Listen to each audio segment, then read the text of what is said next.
Hey everybody, welcome to my channel. My name is Brian. Today it's pouring down rain outside, so we're going to be working on my air compressor in the garage. I've had this compressor probably going on close to 20 years at this point. It's a Porter cable, Jetstream, 60 gallon. Anyway, you can see all that. I don't even think Porter cable exists anymore, and I'm pretty sure this was a Campbell Hausfeld compressor that they just branded their name on. Anyway, I've had it a long time, bought it new. It's worked great, haven't any problems. The only problems I've ever had is it broke the belt once, which is kind of difficult to find locally, and it shed the pulley a couple times. I actually went, I only have one set screw, but it would run the pulley off.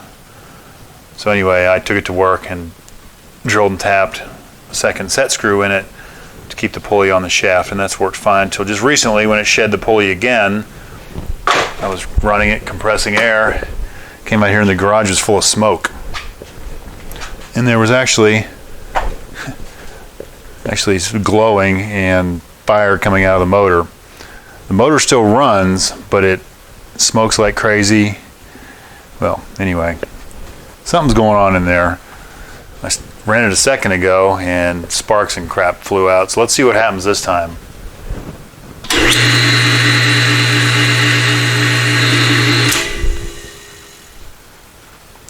Didn't let smoke out, but it does not sound good, and if I ran it any longer, it would let smoke out.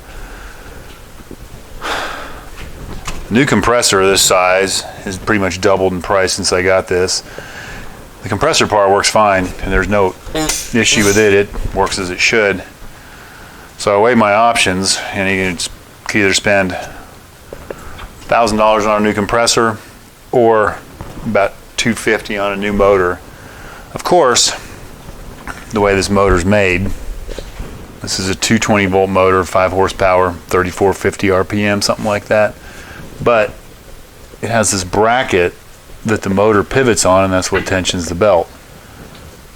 We'll see in a minute, but that is obsolete and no longer made. So let's see what we can do to adapt another motor to this thing. It shot fire out a minute ago.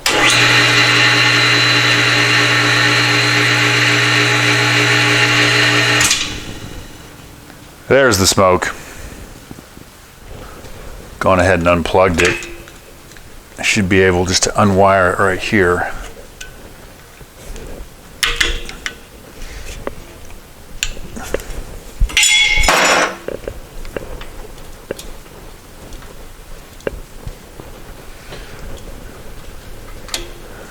That was really easy.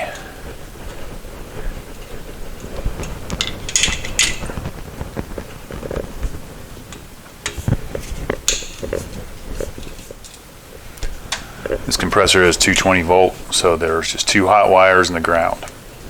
So the motor's mounted on a pin. That's pretty much it. And then there's like a kind of a J-bolt that stops it from going too far.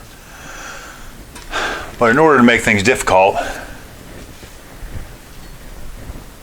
that pin won't come out of there unless we unbolt the compressor and pivot it out of the way. These appear to be 1/2-inch bolts, and the base is tapped, so there are no nuts to worry about underneath.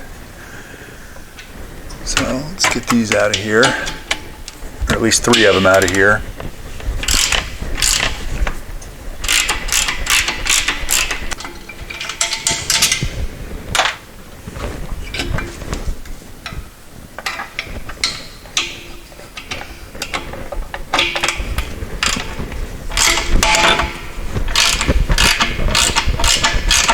So the air pipe off the top here, if you can see this, that's the discharge from the compressor to the tank. I'm hoping there's enough room we can just kind of pivot this.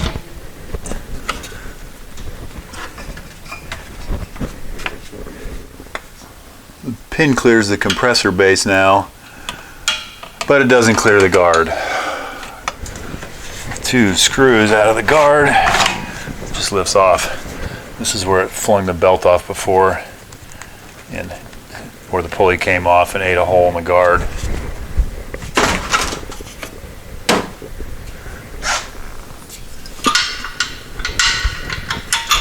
So now this pin should come out. Are you effing kidding me?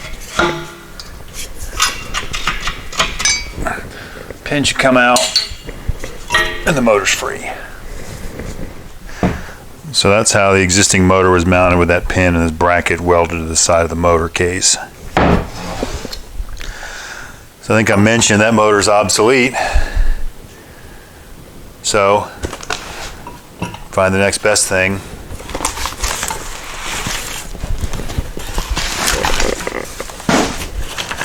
I was able to locate this air compressor motor. It has the same specs.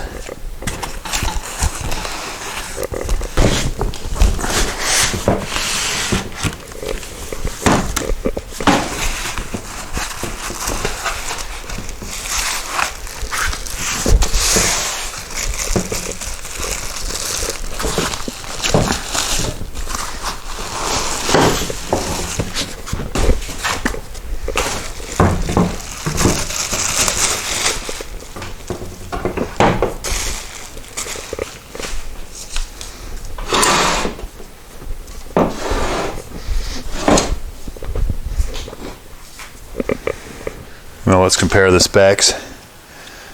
240 volt, 240 volt, single phase, 60 hertz, 3450 RPM. Yeah, and that's the model number that I looked up, obsolete. New one, 5 horsepower, 208, 230, which is the same thing, 3450 RPM. So, what else did I see on here? The frame size. This is a 56Z. Frame size of the motor is basically the size of the shaft and physically how large it is. And this is a 56 frame also. Difference being, this is a regular old standard 56 frame with a motor base on it. You just bolt it down to something.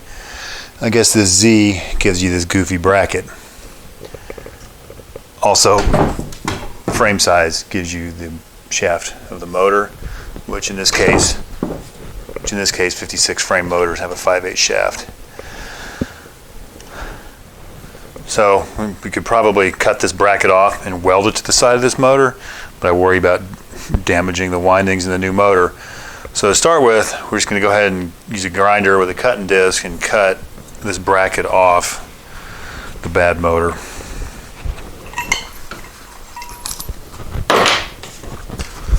Hold your ears, folks.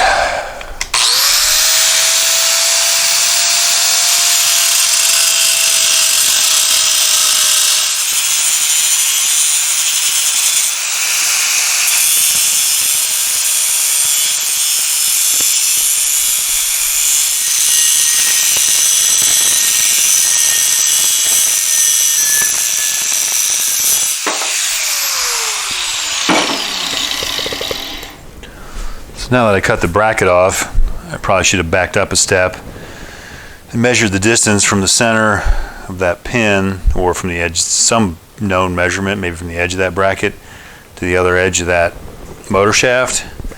So I've held it back on with a magnet. We'll go ahead and do that now.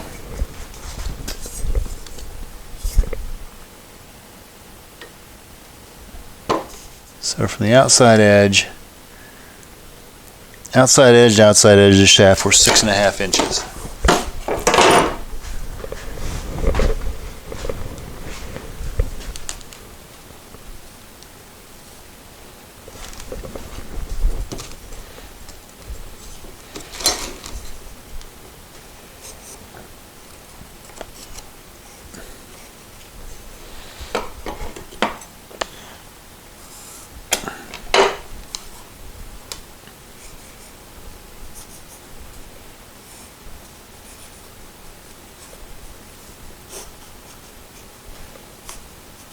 That way when we go back, we can get the geometry or the center distance the same. So it's the next day. I went to work and the scrap pile found a piece of 1/8 inch steel, and I cut it to, I think it's 6 by 5.5 to fit on that plate. Now we need to position this bracket. Took some measurements. before I cut it off the old one, we need to be 4 inches from the end of the motor shaft to the edge of that bracket. So right about there. The hole on the pivot point was straight up from the center of this motor shaft, so we're about right there. And then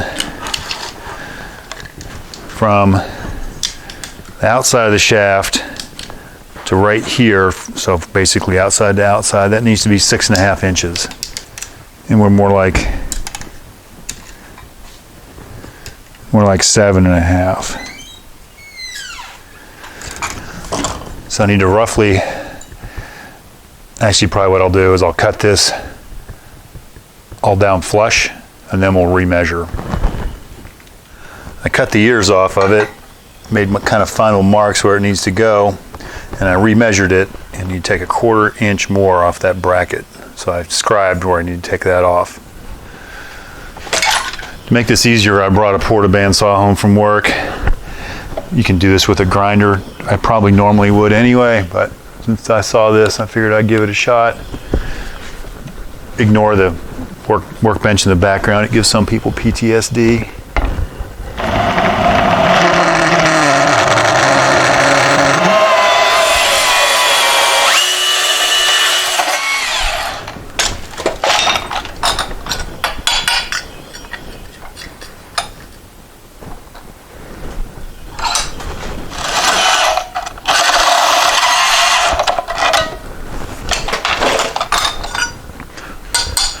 That's not the prettiest cut. I can fill that up with a weld. Ground the paint off the bracket. Made some marks with the angle grinder with the cutting disc where I needed to be. Then ground off what mill scale I could so I can weld it better. Before we do that, I'm going to trace out the marks, or trace out where the slots or the holes need to be. Probably go ahead and drill those before I weld it.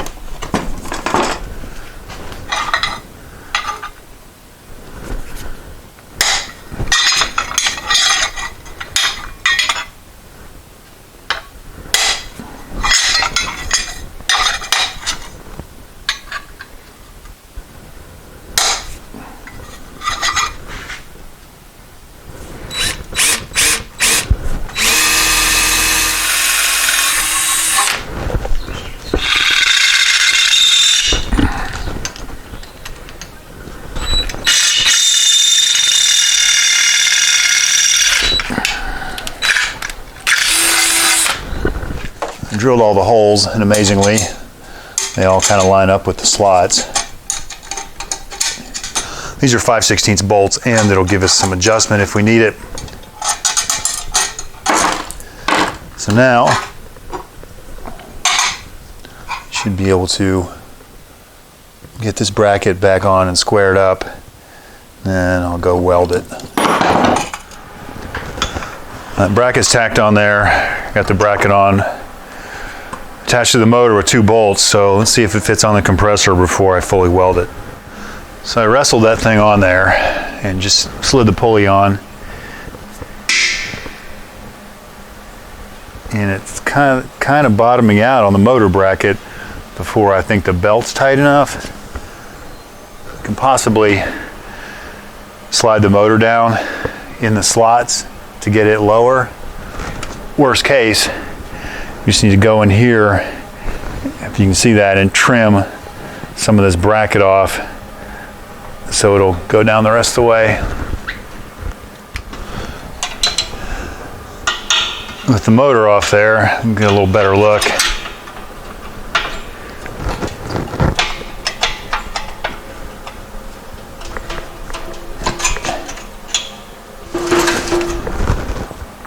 So we're just barely contacting. Can you see this?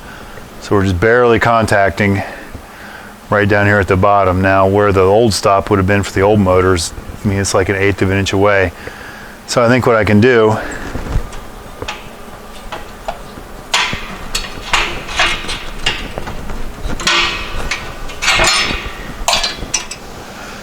is I can cut these tacks think that one will be fine. Bend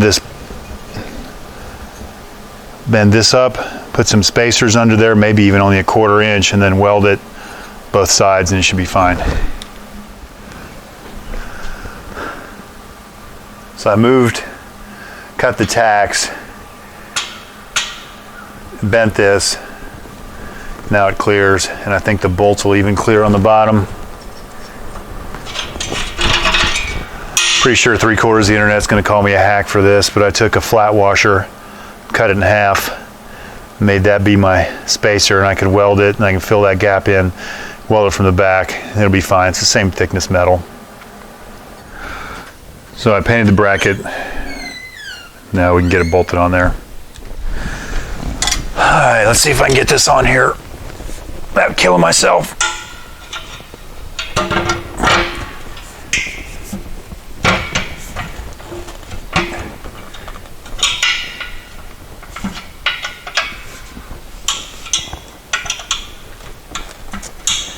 Come on.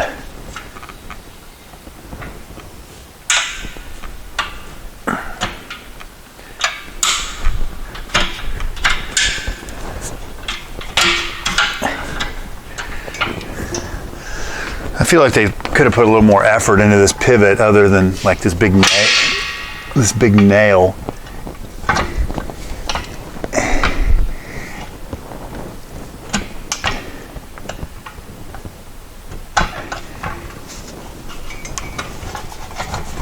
There we go.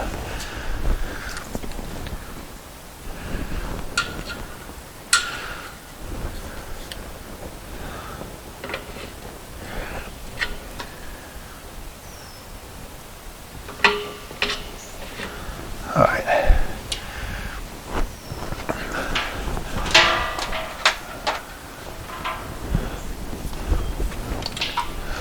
Go ahead and put one of the bolts at least back in the pump, get it squared up. Get the pulley back on. It's still kind of loose. I think for right now we'll make sure it works. Then I'll probably take this to work and try to repair it.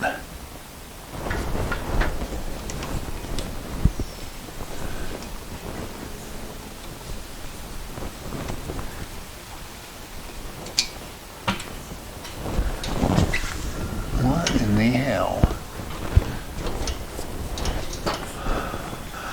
So I finally got the motor mounted, the pulley on. I think everything's lined up. I had to add another 1/4 inch spacer between the plate that I modified and the motor base plate just to give it enough room that I felt comfortable with. Now let's see if the wire's going to reach. Oh yes it is. Good. So there's only 2 prongs in here. It shouldn't matter which one they go on.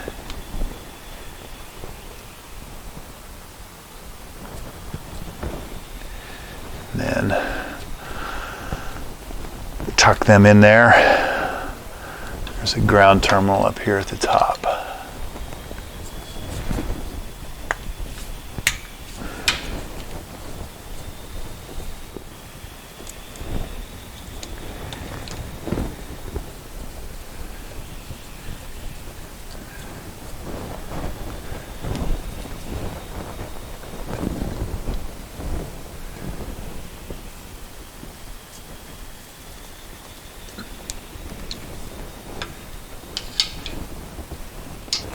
This cover goes on.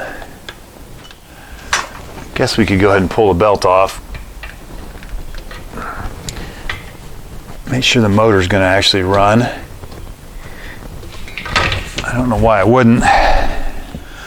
Belt's off. Let's plug back in. Let's see if it runs.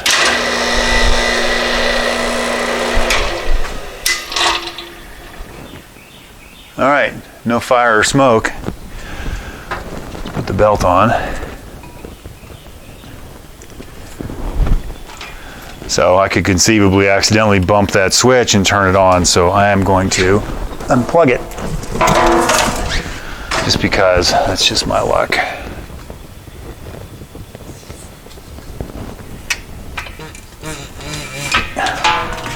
Oh, come on. Belt's on, plugged in. let's make some air.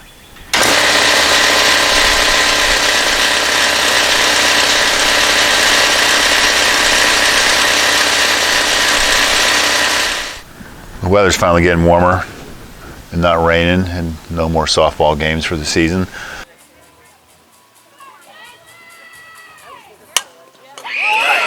Nice.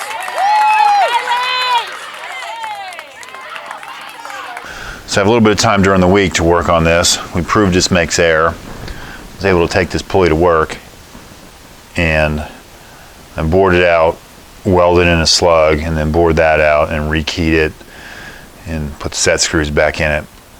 So that should keep it from coming off. It had worn to 10 thousandths over. This is a 56 frame motor, so it's a 5/8 shaft or 0.625 inches. That measured with calipers 0.635, so that may have maybe led to the demise of the old motor. Let's see how it fits now.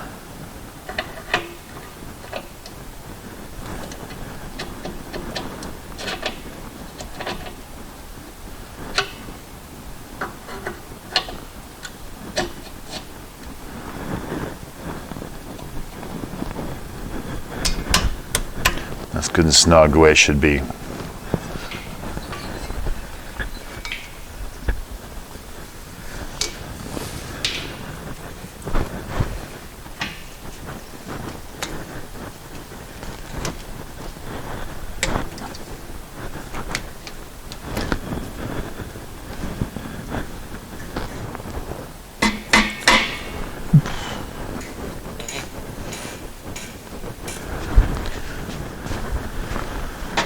Let's spin that around and put the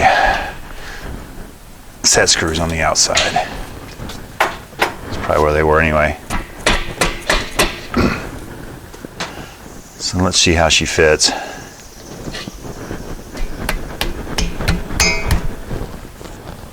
I wouldn't have gone to all this trouble to fix this pulley. But apparently this is obsolete also, or I did find them for like $45, $50 and out of stock.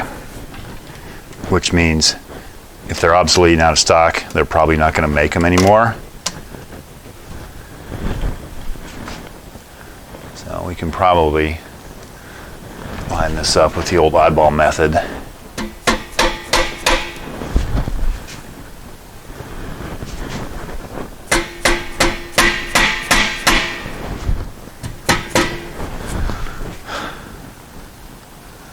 I don't know, that doesn't look right either. That set screw's not going to bite on anything.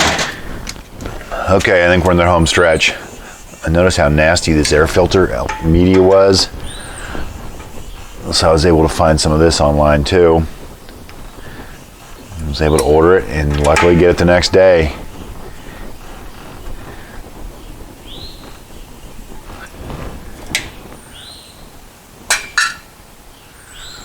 Not really sure why that got so nasty, but this is what I have to replace it with.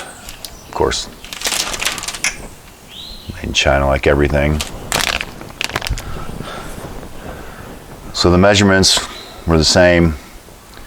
I'm assuming this is just compressed, so we'll put both pieces in there.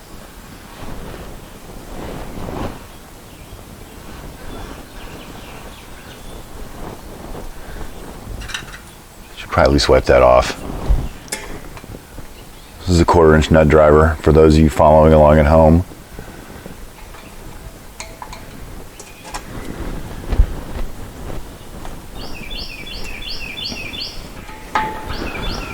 I should probably change that more than once every 20 years. So I think we're in the home stretch.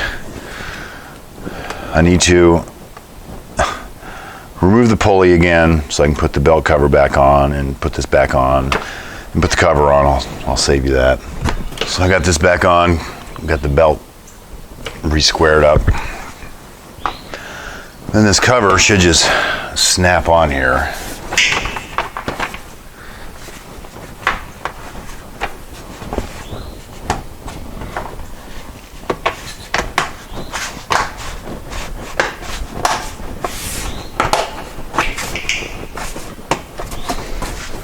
There we go.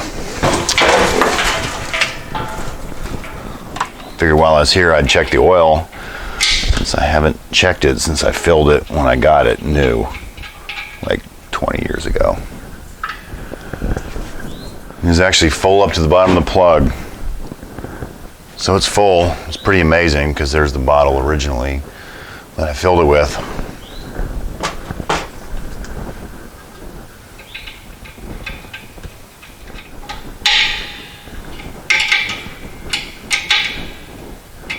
Okay, so we're all put back together. See how it sounds.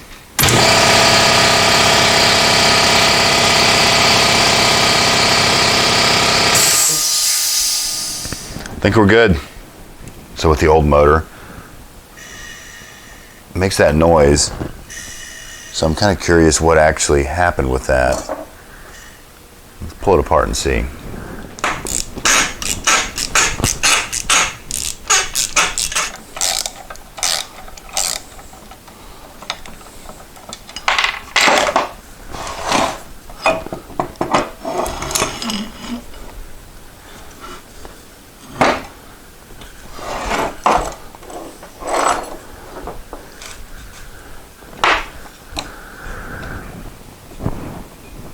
So bearings seem fine. All this apparatus here, which has something to do with the start and run capacitor, which lets it switch between the two. That seems okay. But for whatever reason, those windings are just cooked right there. I don't see any outside interference.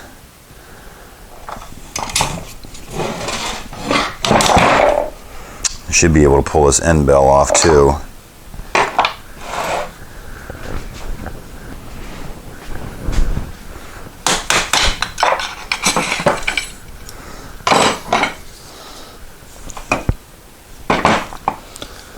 So yeah, they're hot there, but everything else looks okay in here.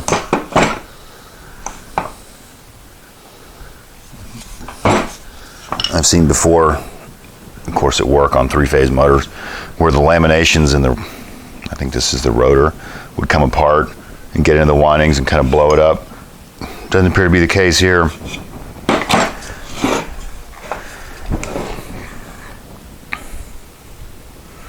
Anyway, that wouldn't have lasted much longer.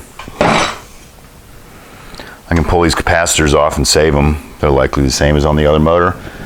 So there you go. That's how to resurrect your Porter Cable Campbell Hausfeld generic air compressor without parts available. Thanks for watching. We'll see you soon.